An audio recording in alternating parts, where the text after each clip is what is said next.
Hello friends, હું જ્યોતિ ગેજ્જર સુરતથી. આજે હું તમારી સાથે શિયાળા સ્પેશિયલ વસાણું મેથીના લાડુ કેવી રીતે બનાવવા એની રેસીપી શેર કરીશ.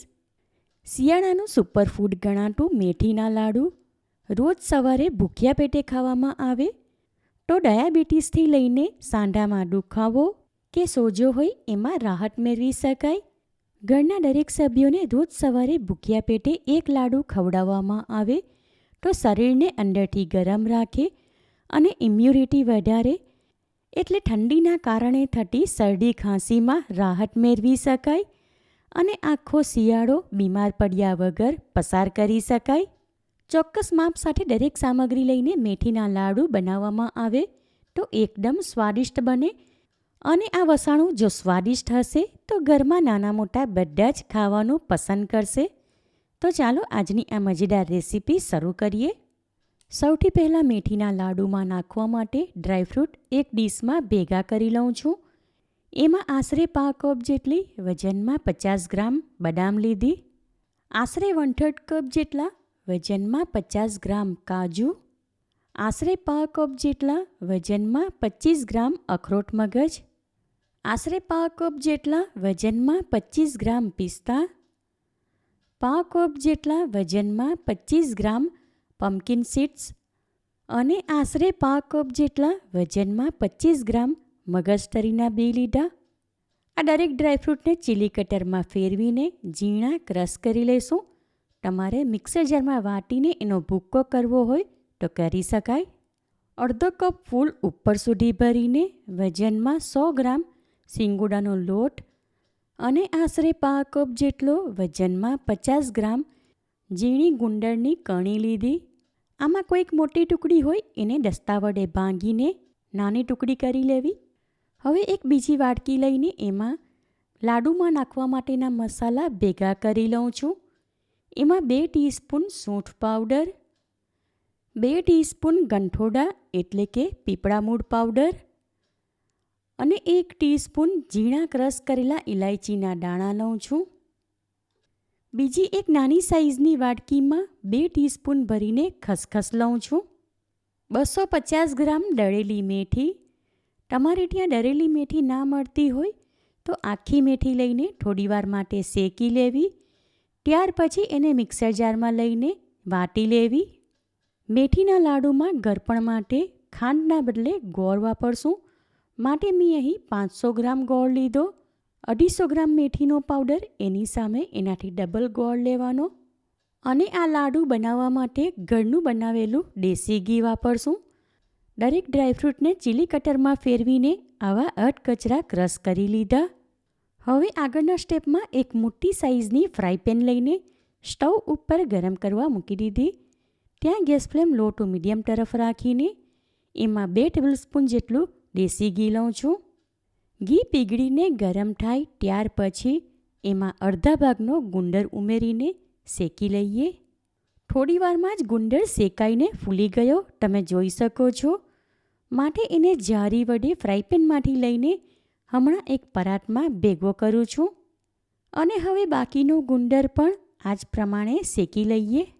હવે આ બીજા બેચમાં શેકેલો ગુંદર પણ એ જ પરાતમાં ભેગો કરું છું અને આગળના સ્ટેપ માટે ફરી એ જ ફ્રાયપેન સ્ટવ ઉપર ચડાવી ફ્રાયપેનમાં હવે 2 ટેબલસ્પૂન જેટલું ઘી લઉં છું અને ઘી પીગળે ત્યાર પછી એમાં સિંગોડાનો લોટ ઉમેરીને મિક્સ કરી લઈએ. લોટ શેકવા માટે આમાં ઘી ઓછું છે માટે બીજું 1 ટેબલસ્પૂન જેટલું ઉમેરું છું. ગેસ ફ્લેમ લો તરફ રાખી ફ્રાયપેનમાં કન્ટિન્યુ હલાવતા રહીને આ લોટ શેકી લઈએ. સિંગોડાનો લોટને શેકાતા વાર ન લાગે અને લોટ હલકો અમસ્તો શેકાયો એટલે એમાંથી ઘી છૂટું પડવા લાગ્યું તમે જોઈ શકો છો. આશરે 3 થી 4 મિનિટ પછી આ લોટ શેકાઈ ગયો અને એમાં હલકો ગોલ્ડન કલર આવી ગયો. માટે ગેસ ફ્લેમ બિલકુલ લો તરફ કરીને આ શેકેલો લોટ ફ્રાયપેનમાંથી એક પરાતમાં કાઢી લઉં છું અને હવે આગળના સ્ટેપ માટે ફરી એ જ ફ્રાયપેન સ્ટવ ઉપર ચડાવું છું. ફ્રાયપેનમાં 2 ટેબલસ્પૂન જેટલું ઘી લઉં છું અને ઘી પીગળે ત્યાર પછી એમાં ક્રશ કરેલા ડ્રાયફ્રૂટ ઉમેરું છું. હવે ફ્રાયપેનમાં કન્ટિન્યુ ટવેટો ફેરવતા રહીએ એટલે આ ઝીણા ક્રશ કરેલા મેવા એક સાઈડેથી દાજી ન જાય. 2 થી 3 મિનિટ માટે મેવા શેકી લીધા એટલે એમાંથી સરસ સુગંધ આવવા લાગી. હવે આ ટાઈમ પર આમાં ખસખસ ઉમેરીને મિક્સ કરી લઉં છું.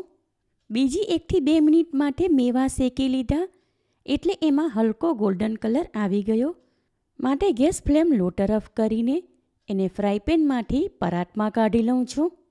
અને આગળના સ્ટેપ માટે ફરી એ જ ફ્રાય પેન સ્ટવ ઉપર ચઢાવું છું. ફ્રાય પેનમાં 2 ટેબલસ્પૂન ભરીને ઘી લઉં છું. અને ઘી પીગળે ત્યાર પછી એમાં ગોળ ઉમેરું છું. અહીં ગોળનો પાયો કે ચાસણી નથી કરવાની, પણ એમાં કન્ટિન્યુ ટવેટો ફેરવીને એને ઓગાળી લઈએ. ગોળ થોડો નરમ હતો એટલે તરત જ ઓગળી ગયો. હવે એની કચાશ દૂર થાય એ માટે થોડીવાર થવા દઉં છું, એટલે લાડુમાં ગોળ કાચો ન લાગે. ગોળ ઓગળી ગયો ત્યાર પછી એને 2 થી 3 મિનિટ માટે થવા દીધો એટલે એમાં હલકા અમસ્તા બબલ્સ થવા લાગ્યા. માટે હવે ગેસ ફ્લેમ ઓફ કરી દઉં છું. હવે થોડી સેકન્ડ માટે આ ઓગાળેલો ગોળ આમને આમ રાખું છું, પણ હમણાં આ ફ્રાય પેન ગરમ છે એટલે એમાં ટવેટો ફેરવવાનું ચાલુ રાખું છું. હવે થોડી સેકન્ડ પછી આમાં દળેલી મેથી ઉમેરીને મિક્સ કરી લઈએ. ગેસ ફ્લેમ ઓન નથી કરવાની, બંધ રાખીને જ આ પ્રોસેસ કરશું. એક પણ લમ્સ ન રહે એ પ્રમાણે ગોળ અને મેથીનો લોટ મિક્સ કરી લીધો. હવે આ મિશ્રણ પરાતમાં કાઢી લઉં છું. શેકેલો સિંગોડાનો લોટ અને શેકેલા મેવા આ પરાતમાં સાથે રાખ્યા હતા, એમાં જ આ મિશ્રણ ઉમેરી દઉં છું. શેકેલો ગુંદર ખાંડણીમાં લઈને વાટી લીધો, એ પણ સાથે આમાં ઉમેરી દઉં છું. હમણાં આ મિશ્રણ ગરમ છે માટે ટવેઠા વડે બધું મિક્સ કરું છું. લાડુમાં નાખવા માટે મસાલા વાડકીમાં ભેગા કરીને રાખ્યા હતા, એ પણ આમાં ઉમેરી દઉં છું. થોડીવાર પછી મિશ્રણ થોડું ઠંડુ થયું માટે હાથ વડે એને લોટ કેળવીએ એ પ્રમાણે કેળવીને મિક્સ કરી લઈએ. આમાં બધું સારી રીતે મિક્સ કરી લીધું તો હવે આ ટાઈમ પર આ મિશ્રણ એકવાર ટેસ્ટ કરી લઉં છું. એટલે કડવાશ વધારે હોય તો એમાં દળેલી ખાંડ ઉમેરી શકાય, પણ આનો ટેસ્ટ એકદમ પરફેક્ટ છે, કંઈ પણ ઉમેરવાની જરૂર નથી. માટે થોડું થોડું મિશ્રણ હાથમાં લઈને એમાંથી આવા નાની સાઇઝના લાડુ બનાવી લઉં છું. તૈયાર કરેલા લાડુ હમણાં એક ડીશમાં ગોઠવીને મૂકું છું. બધા મિશ્રણના આવા એક સરખા નાની સાઇઝના લાડુ બનાવી લીધા. એકદમ સોફ્ટ અને ડ્રાયફ્રૂટની નાની નાની કણીવાળા સુપર ડિલિશિયસ મેથીના લાડુ તૈયાર છે. શિયાળાનું સુપરફૂડ ગણાય એવું આ વસાણું તમે આ રીતે બનાવશો તો ઘરમાં નાના મોટા બધાને જ ભાવશે. એકવાર આ લાડુ બનાવીને એક એરટાઇટ ડબ્બામાં ભરી દઈએ તો 22 થી 25 દિવસ સુધી ખાવા માટે લઈ શકાય. એને ફ્રીઝમાં રાખવાની પણ કોઈ જ જરૂર નથી. શિયાળાની મોસમમાં રોજ સવારે એક લાડુ ખાવાથી શરીરમાં ગરમી, શક્તિ અને તંદુરસ્તી મળે.